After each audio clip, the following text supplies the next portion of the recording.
And now, let's welcome Mr. Tom Kittle, who will be chairing the panel, Teacher Education and Training for Language Assessment.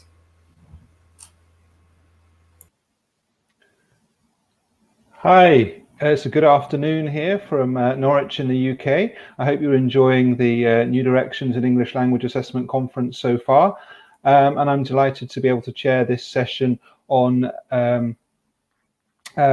teacher education and training for language assessment. I'm delighted to be joined by 4 expert panelists who will give their insights and ideas on the themes in language assessment literacy for teachers and the teacher education processes that go around those. And I'll introduce them in a minute. We're going to be tackling the issue of the why, the how, and the what of teacher assessment literacy and the training and education programs that need to support those. And particularly in light of the unprecedented upheaval in learning and teaching, and by implication assessment in the last 18 months. So without further ado, I'd like to introduce the panelists who will be joining me here today. We have Salome Villarenas, who is co-founder and president of the Latin American Association for Language Testing and Assessment, and she's based in Chile. We have Susan Jones, who's head of English language at Trinity College London, based in the USA. We have Amy Lightfoot, who's acting director in English and Education Systems South Asia at British Council. She's based in the UK. And we have Alberto Costa, Senior Assessment Manager for the Americas at Cambridge Assessment English, who's based in Brazil. The format of the panel discussion today will be 5-minute presentations to give their insights and reflections from contexts they've worked in and the research they've done from each of the panelists. And then we'll move into a question and answer session from you in the chat box, from me and from the panelists to each other. So if that sounds okay, let's head into the first presentation. I'd like to introduce Salome Villarenas to kick us off. Salome.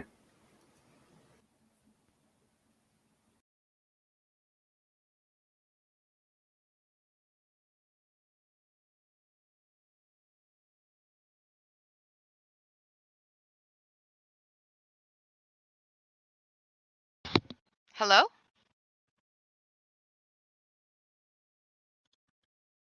Hello, everyone? I'm not getting any feedback from you guys.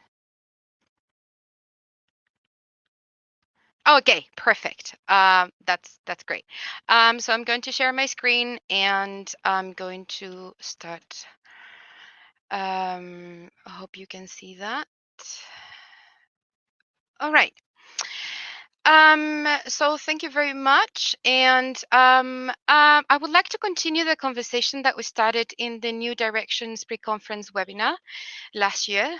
As a brief reminder, I presented about the language assessment literacy in teacher education in Latin America, highlighting the low offer of language assessment courses in teacher education programs, mentioning that EFL teacher educators in Chile reported not to have received any language assessment training, and discussing the vicious cycle of lack of training.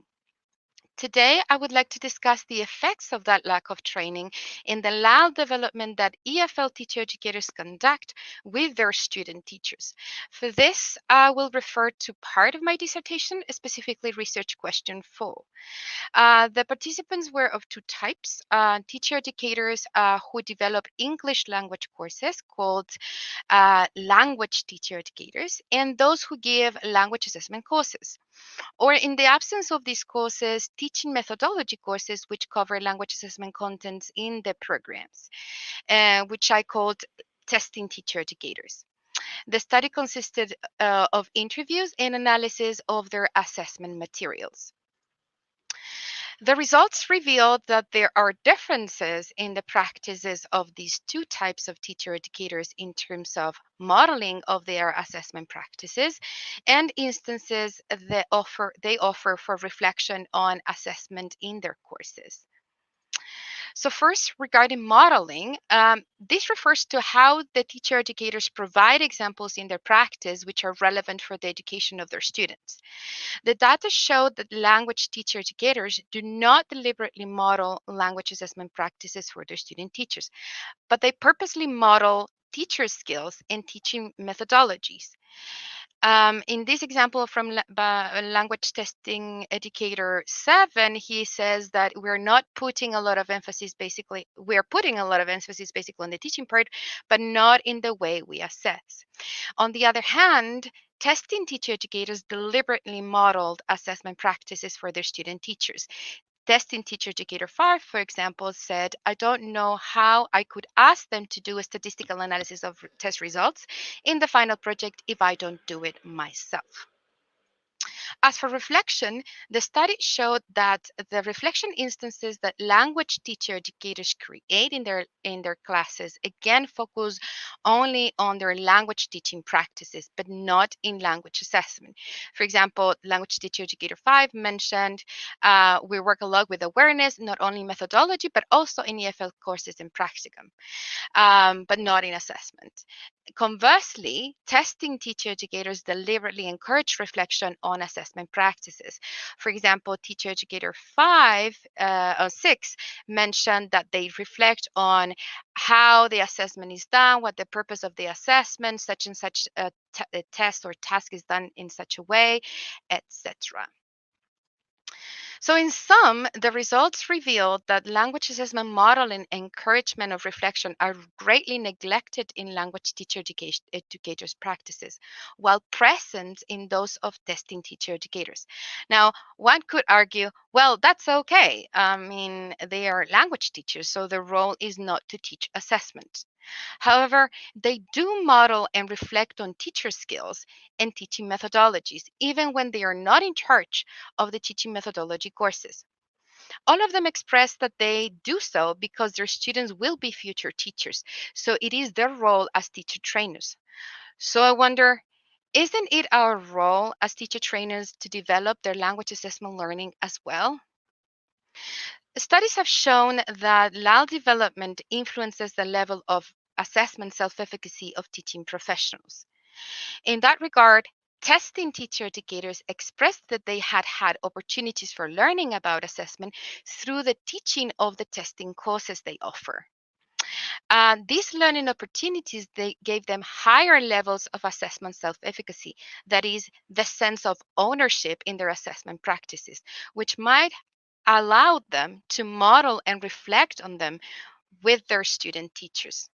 So to conclude, this study has shown that the lack of language assessment training is a systematic problem, which does not only impact in-service language teachers, but also the practices of teacher educators that have already gone through their teaching training and that are now training future teachers. And in the long run, besides the lack of formal training offered in the university curricula, pre-service teachers further opportunities for learning about language assessment might also be limited by the LAL development of their own teacher educators. Thank you very much.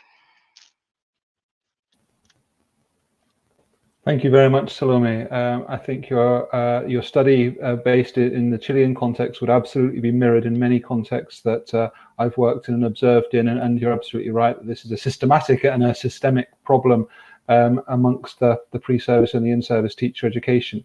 Let's move on to Susan for some thoughts and insight into why and what is important in terms of what the teachers do in the classroom with their language assessment literacy. Susan. Thank you very much, Tom. Hello, everyone. I hope you've been enjoying the conference so far. I'm really pleased to be speaking with you today from Atlanta in the US about why assessment literacy for teachers is so important and the impact that it can have on students in the classroom. Ideally, we all want education to be engaging and for students to be curious and intrinsically motivated to learn. But the reality for most teachers is that they have to cover the curriculum, which normally means they have to get through the textbook. For learners, obviously, they want to know and practice what's going to be on the test so they can make good grades. The concept of learning becomes solely focused on the test and not necessarily on what students really need to know or be able to do with what they learn. As a result, in the classroom, we teach and students learn what is going to be assessed. And this is called washback, which means that the test ultimately determines what is taught and practiced in the classroom. and it can be either positive or negative depending on what and how we assess. If we change what and how we assess and teach, even just a little, it can have a huge impact on what students ultimately learn. And this is why there's been increasing focus on assessment literacy for language teachers to help us change our practice for the benefit of our students. Achieving positive washback should be an essential consideration for any assessment. The assessment should confirm what a student knows and can do, and it should have a positive effect on what is happening in the classroom, providing opportunities for students to learn and practice and receive feedback on what they're learning. It should motivate and encourage students to keep learning. In many contexts, however, end-of-year exams are focused on reading and writing, and therefore the focus of the language classes is primarily on these skills, which means that speaking and listening get very little attention during the year. If the end-of-year exams do not include speaking and listening explicitly in the marking, then these skills will be abandoned at some point in the year in order to spend more time practicing the things that are actually on the test. Unfortunately, what is on the test does not always represent the knowledge that students will need in the real world when they leave school, and this is the gap that we need to try and close. Speaking and listening are indeed necessary in the real world, but these are the skills that we struggle to find time for in our classes, and many teachers lack the confidence to assess. I think we would all agree that in the world today, good communication skills are fundamental to success, whether in English or in other languages. The past year has only increased the importance of these skills. This means that students need to learn and practice how to communicate, not just grammar and vocabulary out of context. They need to be able to use language effectively, to convey their ideas, to ask questions, to discuss and negotiate, to persuade, to present, and so much more. That is why assessment and classroom teaching must provide more authentic situations and opportunities for students to practice speaking and listening. And just a quick note that I would like to make about listening here while we're talking about this. This skill is frequently the very last consideration and is often assessed by listening to a recording and answering comprehension questions. But in the real world, listening is an integral part of communication, and students need to learn to listen to others in order to interact effectively. Speaking and listening are both equally important and should be taught together, not as separate skills. There's a principle called assessment for learning, which is woven throughout all of the talks you'll hear in this panel and throughout the whole of this conference. And this is the idea that assessment is not just about giving grades. It should be a formative, ongoing process, providing feedback on what has been done well and what still needs work. Practices such as task-based learning, project-based learning are designed to simulate real-world applications and allow the teaching and learning and assessment to be closely aligned, with students assessed on what they can actually do with the language, not just what they know. All of this highlights the need for teacher education programs to focus not only on how to teach, but on how to assess as authentically as possible. Teachers, we don't automatically and intuitively know how to set up these types of assessments, especially for speaking and listening. But teacher education changes very slowly, as Salome has already showed us in the Latin American context. This is why assessment literacy has become such a key aspect of in-service teacher training. In projects that I have worked on in India and China and in Mexico, teachers are eager to have support and resources to help them assess more effectively and support students, but this also requires buy-in from school administrators and education authorities to allow for and promote change in the classroom. And just one final point that I would like to make about technology. As we have learned in the past 16 months, online learning using video conferencing technology allows students to engage in really genuine communication with their teachers and peers, applying all the language skills that they're learning. So there are definitely increased opportunities for communication with a wider network of people. However, this requires access to both hardware and reliable internet, and then ultimately a teacher who can bring all the learners into the learning activity. And unfortunately, across the world, far too many learners have withdrawn or dropped out of education for a lack of resources. So while technology can certainly help in some ways, it cannot replace the teacher in the classroom supporting his or her students. Thank you very much. Thank you very much, Sue. And you've introduced some really fundamental concepts here that kind of underpin a lot of the conversations we're having in this conference and in this panel. The notion of alignment between teaching and testing, and the integration of skills, the importance of washback in the classroom and feedback from the teachers, the assessment for learning, the formative assessment. But it's really important to hear your views of teacher enthusiasm and engagement with language assessment concepts and practices when it's brought to them. And I think that technology point at the end is really valuable, and one we'll pick up on again in a little while. Let me introduce Amy Lightfoot for her insights into this topic and to continue the discussion. Thank you, Tom. So just to give you a little bit of context, so I've been working in the South Asia region for about 17 years, mainly with the British Council. And I work on supporting the design and delivery of large-scale English language teacher education programs in partnership with national and state governments. And the assessment literacy of teachers is something that we try to support through these projects, alongside the development of other basic classroom practices and the teacher's own language proficiency. And so based on this experience, I'd like to make 5 key points in the 5 minutes that I have allotted to me. And I'll be really interested to hear from the audience in the Americas, but also those watching from other parts of the world, about whether any of my reflections from South Asia ring true for you in your own context. So my first point is quite a simple one, and I think quite difficult to argue with, which is that assessment is a critical part of the teaching and learning process. If teachers are not clear on what their learners do and don't know, then how can they effectively tailor their teaching? And I think this is really the fundamental question of all of this. So the primary role of the teacher is sometimes viewed, as Sue was saying, as focused on covering the syllabus or working through the textbook. And sometimes some teachers will focus specifically on this. So going through the textbook page by page and making sure that their students have completed all of the exercises. But if we reframe this and agree that really the role of the teacher is to ensure A, that the expected learning outcomes are clear, and B, that these learning outcomes are achieved rather than simply completing the syllabus, then I think the role of assessment becomes much more obvious. So teachers really need to be crystal clear about what their learners are expected to know or to be able to do by the end of each teaching period. And they need skills and tools to help them to determine the extent to which learners are reaching these goals. My second point is that it's clear that the concept of assessment for some teachers is not fully developed. So assessment can often be seen as something that happens at the end of a course of work. So I'm talking about summative assessment. But I would argue that formative assessment is much more important from a teacher's perspective. And I would agree that this is often not adequately covered in pre-service or in-service teacher education programs, as Salome has mentioned. The skills and knowledge that are required for effective formative assessment are really, really important for teachers to develop. And a simple model for teachers to use is the test, teach, test approach. It's kind of an oldie but a goodie, where teachers find out what their learners know or are able to do. They design their lessons to fill in the gaps, which might require a departure from the existing syllabus.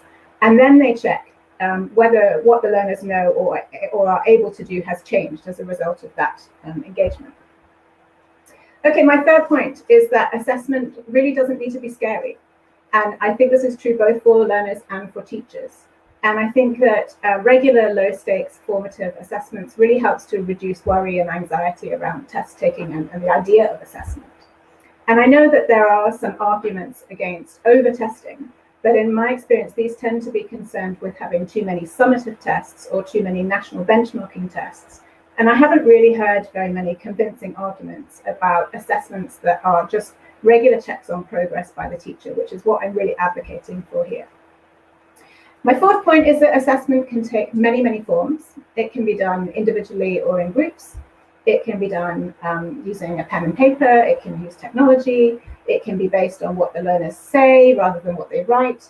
And often I would argue that learners don't even need to know that they are being assessed. So going back to my previous point about, assessment really doesn't need to be scary.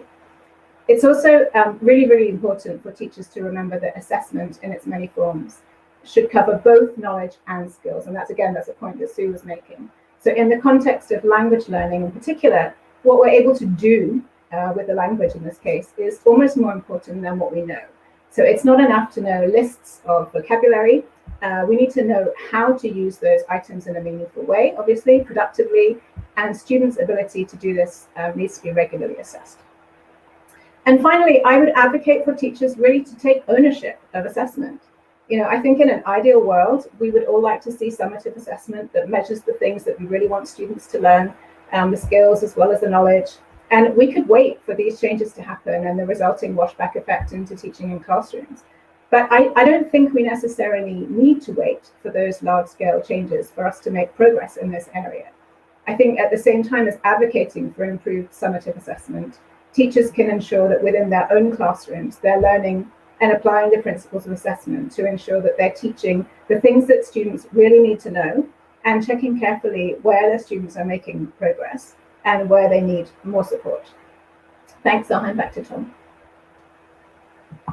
Thank you, Amy. Again, fantastic points there. And I really like the focus on demystifying and taking the scare factor out of assessment for teachers, and perhaps even going as far as to say there's not much in teaching that's not related to assessment in some way. When you make a decision of when to end an activity or when to move to the next page of a course book or when to give that remedial input that you need, that's all based on assessment in some form. And the concept of teacher ownership of that is absolutely crucial to it. So what do we think that teachers need to know when we talk about assessment literacy? What is it that actually forms the basis of this conceptualization of teachers' language assessment literacy? I'm going to ask Alberto to talk a little bit about the what of language assessment literacy. Hello, everyone. Good morning, good afternoon, good evening. I am based in Brazil, and I have always worked as a teacher and a teacher educator. At the moment, I work for Cambridge Assessment English, and in my role, I have to deal a lot with situations and points related to teacher education, and assessment is one of the things we talk to teachers a lot about.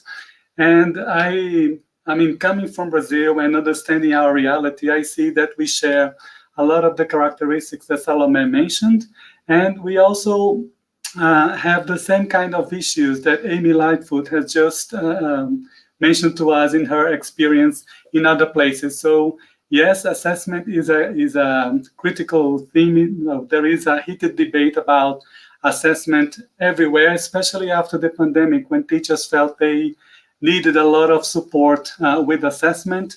And going back to the question of, okay, what is it that teachers need to know about assessment?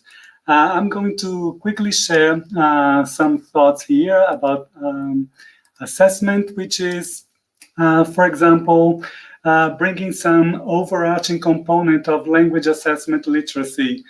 Amy Lightfoot mentioned knowledge and skills in relation to assessment, but Hiraldo, in this quote, he mentions that some of the key things or the what that teachers need to know about assessment are in the area of knowledge, that is knowing about assessment instruments, and skills. For example, if they are to use a variety of assessment instruments, they need some skills in order to design, in order to administer those instruments in their classes.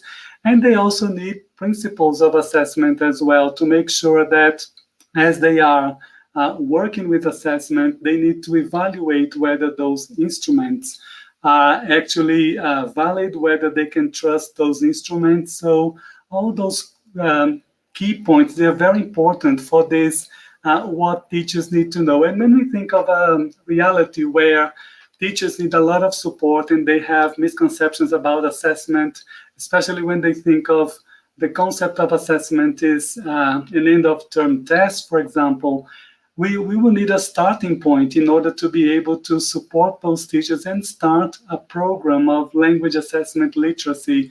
So one of the things I'm bringing here as part of my experience as a teacher educator is some suggestions of frameworks. There are three professional development frameworks which are really interesting to look at. They have overlaps. They have points where they are very similar. They have points where they are different. And I mean, I'm just mentioning the names of the frameworks here because you can easily find them on Google and download them from the different websites from the institutions that I mentioned here. So we have the Continuing Professional Development Framework from the British Council, which has an area of assessment, and it's based on different levels of expertise. It has a list of descriptors of competencies in assessment. We have the Cambridge English Teaching Framework, which has a table with the main descriptors, but you also have accompanying documents which will bring detailed descriptors in the area of assessment, among other areas of professional development, which you can look at. And we also have the Equals Framework for Language Teacher Training and Development. This is a very interesting framework because it brings the descriptors in two different categories, knowledge and skills. And those, I believe, would be a very interesting point to start considering what we are going to prioritize if we are to start implementing a program of professional development in the area of language assessment literacy.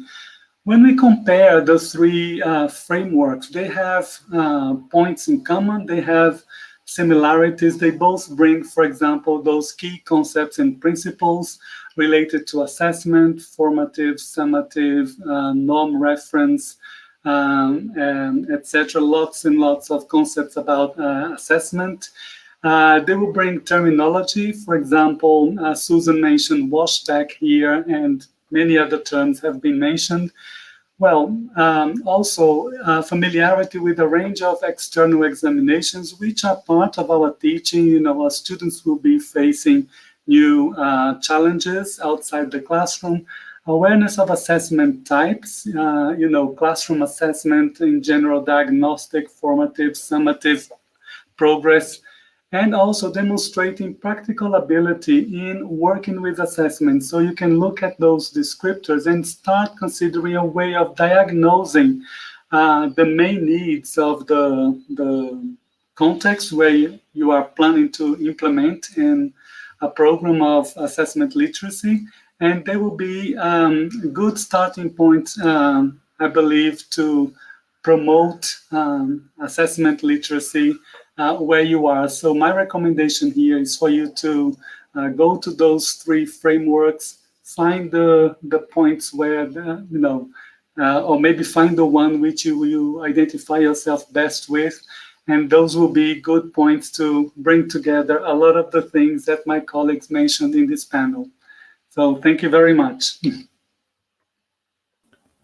Thank you so much, Alberto. It's really good, I think, to bring those resources to the attention of attendees here, and three different frameworks, but with a lot of similarity and a lot of value in each one. So that's great that we've moved from the acknowledgement of this systemic need across educational systems for language assessment literacy through the why in terms of the classroom of what teachers can bring with it, increased assessment literacy, to the what and where they can find those resources for perhaps evaluating their own competencies in terms of knowledge, skills and principles at the moment.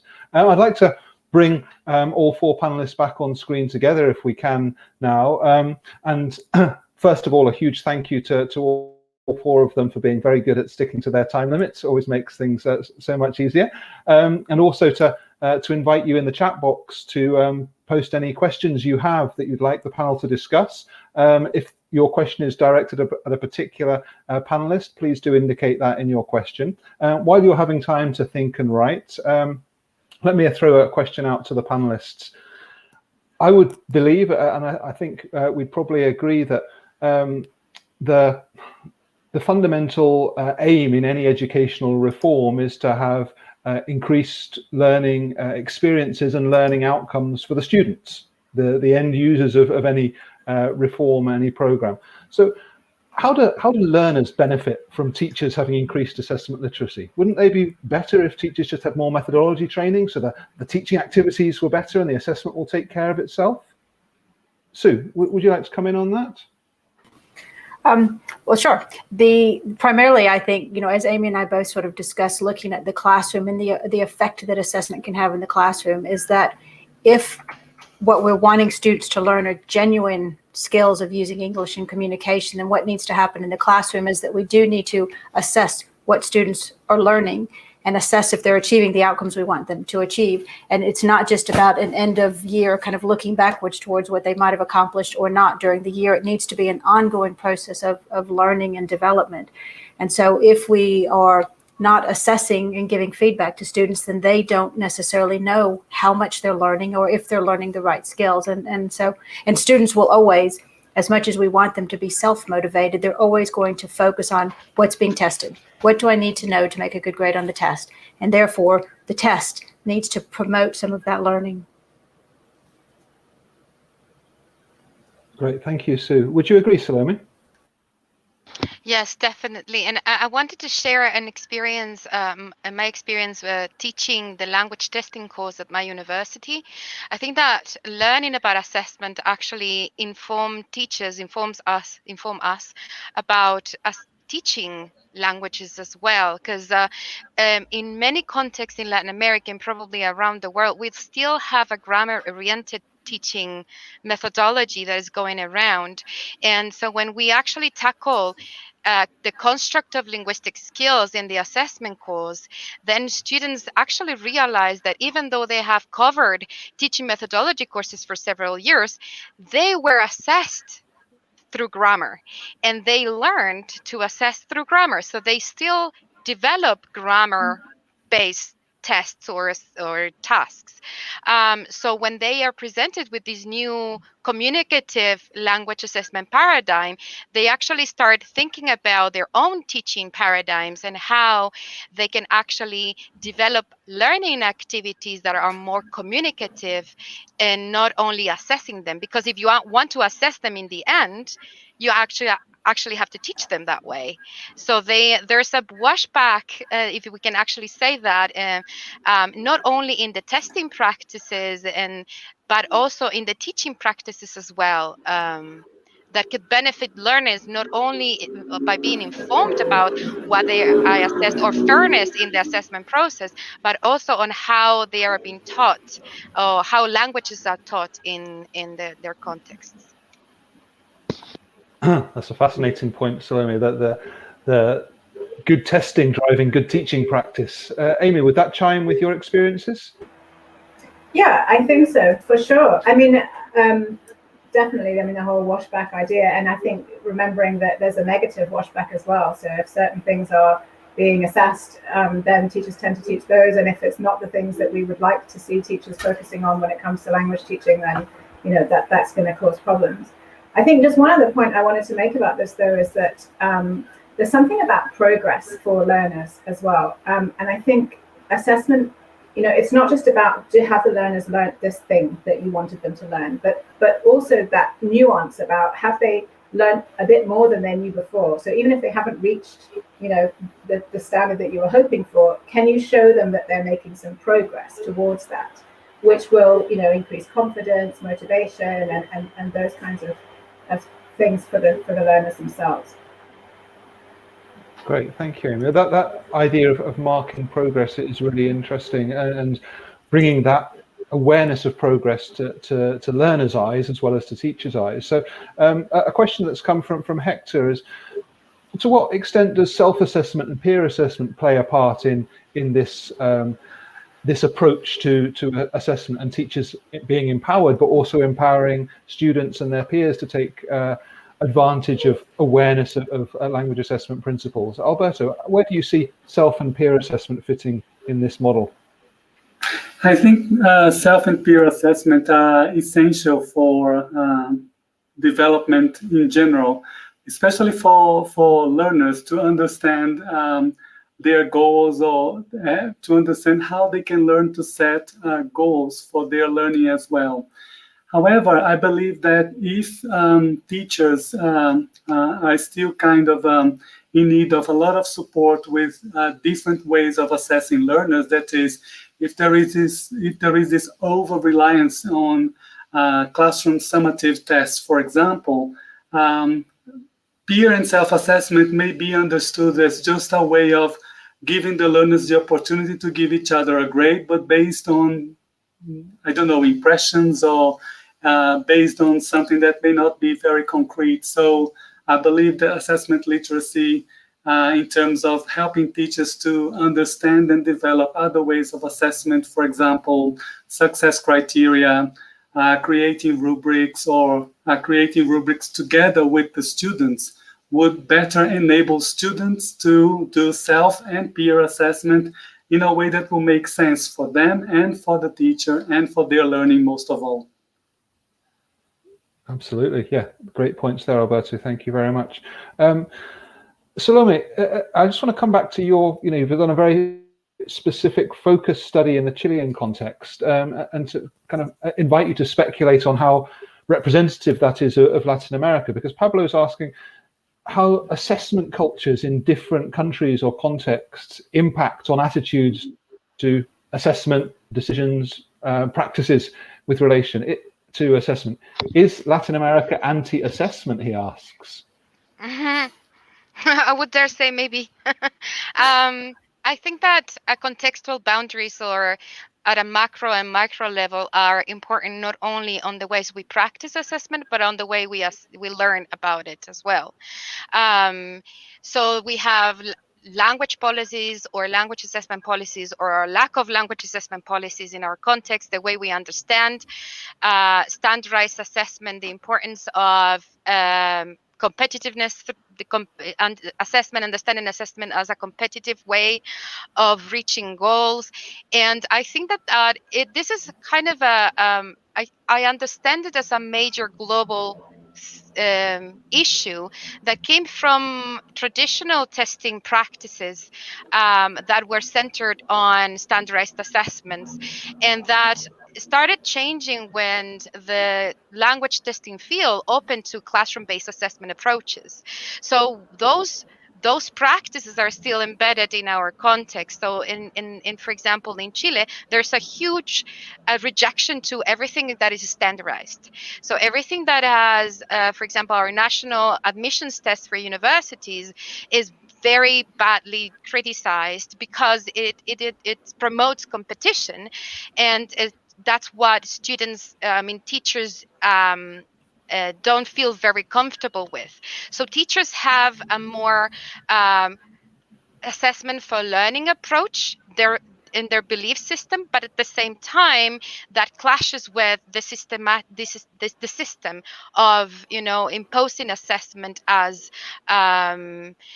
competition or given marks or achievement only purposes. So the way we understand assessment is affected by our context, and the context affects our beliefs, and our belief system actually tells us how to practice assessment, but it still have this limitation of the boundaries of how many things we can do.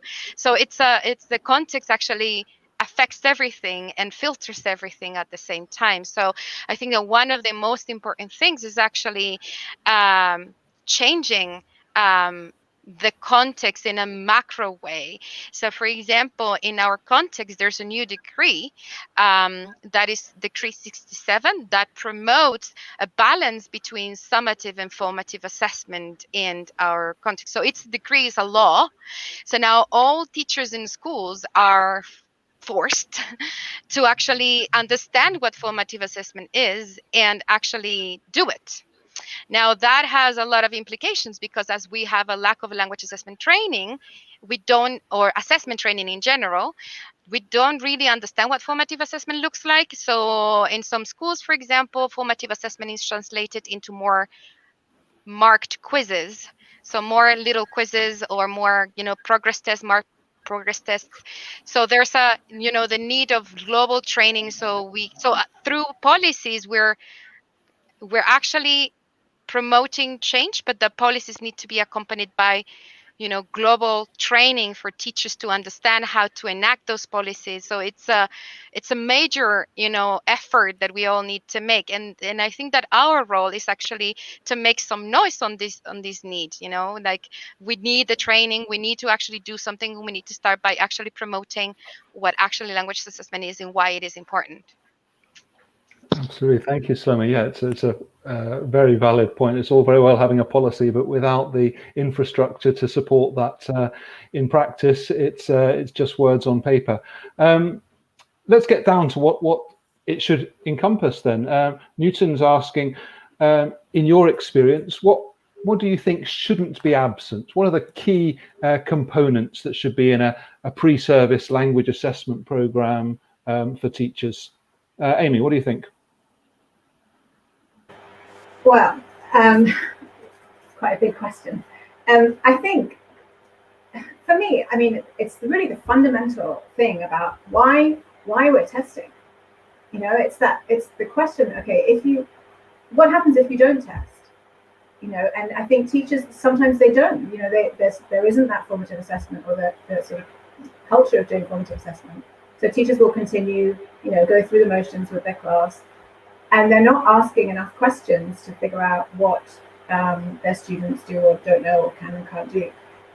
So I think really a really core part of it is that teachers need to understand why assessment is important and extremely useful as the core of it, and then look at, you know, okay, now what are the different ways that we can do that assessment and kind of demystify it. Because I think, as I said, you know, I think people can be quite put off by just even the word assessment. You know, can be quite scary for teachers, let alone for learners. So yeah, I would start with that fundamental kind of why, and then look at the how, as we kind of have been doing in this session. Absolutely, yeah. So absolutely building from the why to the how and the what. Sue, would you agree with that approach? Yeah, absolutely. You know, I think that, you know, one of the main points that we're all trying to make here is that ultimately assessment ought to be about helping students make progress in their learning and to learn skills that they really need to have when they leave school and they go out into the real world, whether they're going into university or into work. That learning language isn't just about some knowledge in your head and understanding long lists of vocabulary. It is about being able to go out into the world and communicate and exchange ideas and use your language skills to interact with other people. So if that is the purpose, then what we're doing in the classroom really must change. And not only must the type of assessment change, but then the ways that we help students kind of have that agency, that ownership of their own learning, understanding what's important, those learning outcomes, and then getting feedback on their progress. And so that whole formative assessment piece needs, that feedback piece is really important. And I think in teacher education, when we're talking about assessment literacy for teachers, it's not just about doing things a little differently in the classroom, but being able to give really substantial feedback to your students to help them understand how to take the next step and how to make that progress, and to give students confidence to be able to use language. And, you know, a lot of times we might be talking about teachers who themselves lack confidence in their own language skills. And so the training for teachers, you know, they need lots of things, but more than anything, you know, you kind of want teachers and learners to have the willingness to go in there and take risks and to try new things and just to, you know, take small steps forward, that nothing is going to change. And I think one of Salome's points that was really important is this whole idea is not only is the policy important, but the assessments, the structure of national assessments, end of year, matriculation exams will just continue to drive everyone to continue to focus on that test and whatever's on the test and whatever skills, test skills I need, and not about what language skills I need to learn.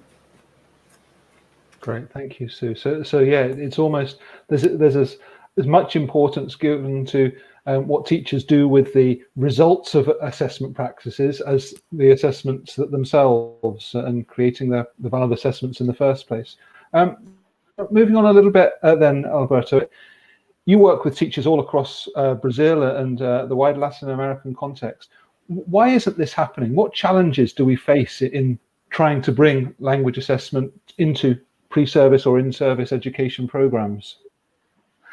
I think we need policies, for example, and if we do have policies, we need to be able to, like Salome says, to enact the policies with enough support, enough training. And I mean, if we think of support across the board, I mean, very few teachers will have opportunity to closer contact with educators that could give them proper support. So having more training for teachers would be good. I think speaking of Brazil in particular, which I believe has similar reality to many countries, our understanding of assessment has, for many decades, it has had to do with the fact that we have one major high-stakes assessment at the end of high school or secondary school. And then this is the entrance exams to university. So you go to school and you spend all your life preparing for this moment to go to university. We don't have, for example, exams before that, which are kind of more national exams, like you do have in Britain, for example, and in other countries in Latin America. So we don't have other gatekeepers. We spend our whole year, our whole school life preparing for that moment. And I think teachers tend to assume, and society in general, that assessment is a test. I think we need, especially working with pre-service teachers and novice teachers who have just started their career. One of the things, for example, I have made a point of including is making sure that they understand that testing is not assessment, it's just part of the assessment. The other thing as well, especially if you come from languages like Portuguese and Spanish, understanding the difference of assessing and evaluating, which I think brings a lot of confusion to teachers' minds in terms of understanding their role in this process of when they are assessing and when they are evaluating what they are doing as assessment practices, and become more critical in terms of changing or at least reflecting on their practices. So I believe, this clearer understanding of their role and what they do in each moment of the assessment process would be important. Great, thank you very much. Just one thing, I just mentioned, I just mentioned assessment and evaluation because in Portuguese and Spanish, it's one word, we don't have two words. This is why.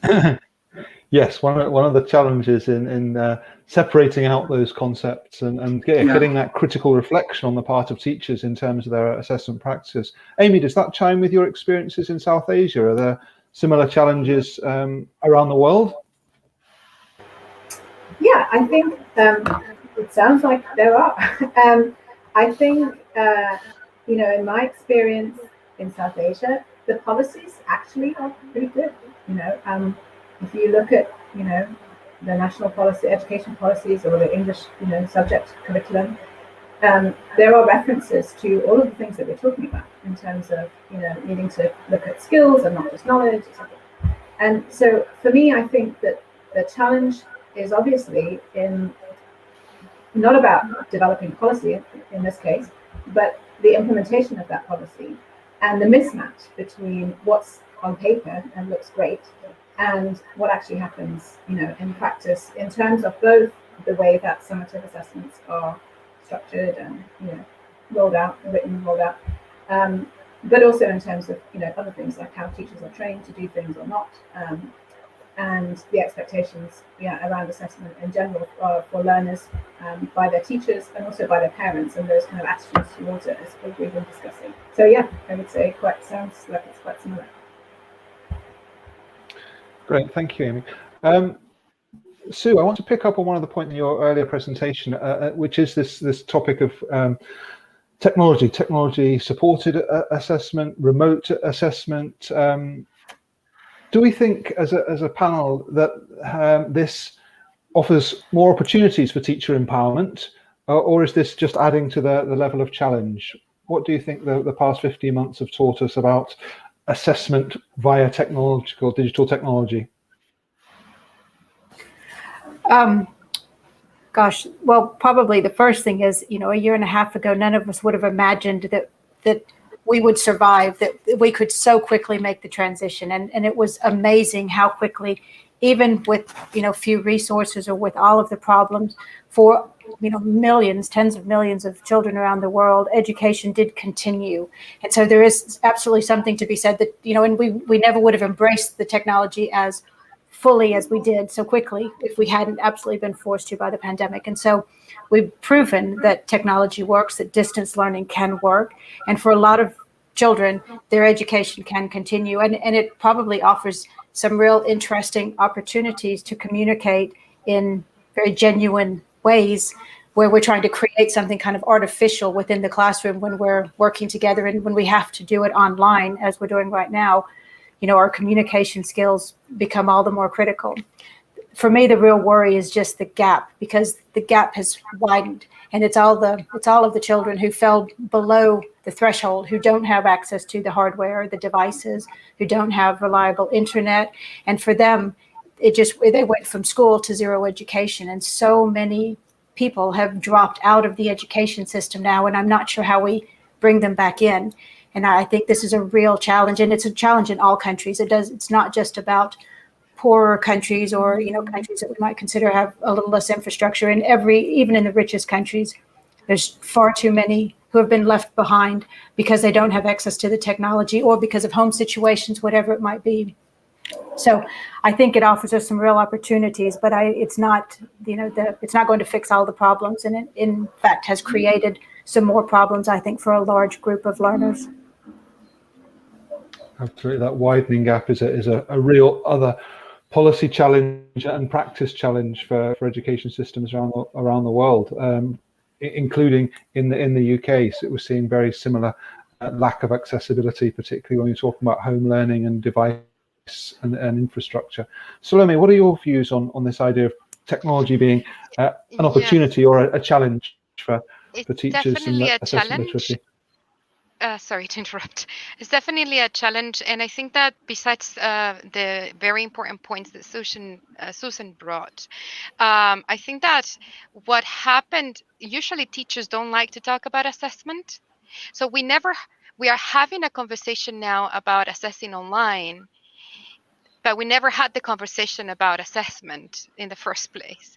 So we are trying to adjust something that we don't really understand fully, and that is actually presents a double challenge, because we should have had this conversation about assessment in the first place to understand how to adapt it. So if we don't understand how to assess reading and paper, it's very difficult to understand how to assess reading successfully using an app, because the problem might not be only the technology or the access or the fairness of the online testing, but it might be the construct, the linguistic constructs to be targeted, the type of items that we're developing for that construct, and et cetera, et cetera. So it's like the problem, it's added to a more fundamental problem that we had already, I think. Oh, great point, Salome. Yeah, thanks. So we're putting the cart before the horse in talking about technology-mediated assessment without dealing with the assessment literacy first. We haven't got much time left, guys, so I want to ask all four of you the same question. I want you to imagine you've got the ear of the Minister of Education in a context you know well. What one change would you suggest that could make a difference in this concept of assessment literacy in pre-service or in-service teacher education? Alberto, can I start with you? Yes. Well, if I had this opportunity, I think I would go for supporting teachers who are in-service context, because I think they are the ones that need more immediate support with assessment, and so do their students. So considering maybe ways of bringing to them proper training, something that is staged. I know this is challenging, because working with teachers, all we hear is how busy we teachers are in so many ways. And then, adding more on our plate. But this is something so essential, even for, what's going to happen next as part of the washback curriculum, materials, maybe number of hours teaching the language. So many things could develop from that. But if I had the opportunity, implementing some sort of major support for teachers who are in service, I think they need a lot of support, and that came to the surface very, very clearly during the pandemic. Thank you, Alberto. I'm sorry, I realised by using the second conditional there, I'm assuming you don't have the ear of ministers of education. But Amy, what would you say to your minister? So yeah, and actually we sometimes do, right? We have this opportunity, and in fact, in a couple of countries in the region that I work in, we have been talking to ministries, and the point that we are saying over and over again is find a way to put speaking and listening into assessment. into the big, summative assessments, the ones that are, done nationally or at state level. Find a way to include speaking and listening, and look at the different options around how you can do that, including with the use of technology. It's not going to be easy, but it would make a huge, huge difference to the standards achieved by students in terms of their English language competence. Brilliant. Thank you, Amy. Concur with that, certainly. Sue, what about you? What would you say to your minister? Well, I certainly agree with what Amy's doing. So first of all, thumbs up. I think for me, one of the real issues that we just see over and over again is an acute shortage of teachers. And I'm not sure how maybe the ministry solves the problem, but it seems like we have to figure out a way to get more people in education. Teaching needs to be an attractive career path for young people, and figuring out a way, and kind of along with that is, looking at the way that we train teachers in the first place. But I think just getting more people, and in some countries, they might be 30-40% of down in teaching capacity. And so then these problems of huge classes and, scalability and all of that, you can't solve any of those problems if we can't get, smaller class sizes and get a handle on the way that we deliver education. So just to add to all of these are so important, but I think just finding a way across the board to attract more young people into the teaching profession. Fantastic point. Thank you so much, Sue. Salome, the last word for you. Is it the Chilean Minister of Education you have the ear of? What are you going to say?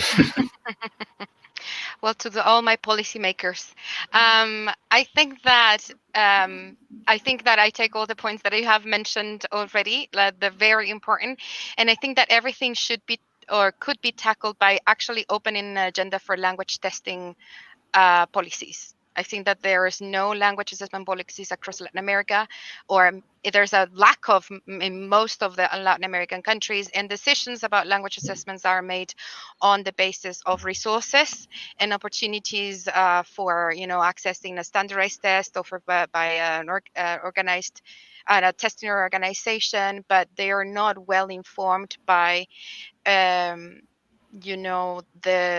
the teacher education world or the research world in the local realities. So if we open an agenda for policy making on language testing, we would need to be informed about what we're doing. If we're buying a test to assess our students nationally, we would need to know what that test is actually targeting, more than just how much the test costs and etc. And if it's practical, if we actually need raters and we have to spend more money to assess productive skills and things like that. And my other point, I understand the importance that Alberto mentioned about offer training to in-service teachers, especially now that we have this decree and the teachers have to actually do something about it. But I strongly believe that we have to tackle teacher education programs first. Sure. Because I think that is where the cascade starts. Because if we actually trained our future teachers well, those future teachers go to the classroom and they share their experiences and their practices with their communities of practice. So there's a cascade to the schools, and most of those teachers will go for further, career opportunities and take on teacher educators' roles. So they will train their future teachers better and offer more modeling and more reflection on assessment opportunities. So I think that policies on including assessment courses in educational programs and training opportunities for the current teacher educators so they can provide stronger training for their student teachers is absolutely necessary right now. Wonderful. Thank you, Salome. If only we could persuade the politicians to take that longer term approach to educational policy.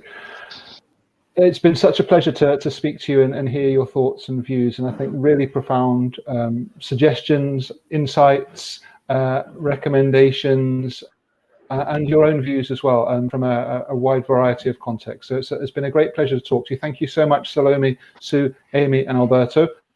Thank you to all of you who've attended and added your comments and your questions in the chat box. And I wish you the very best of success for the rest of the New Directions in English Language Assessment Conference and also in your future testing and assessment practices. Thank you guys. Bye-bye.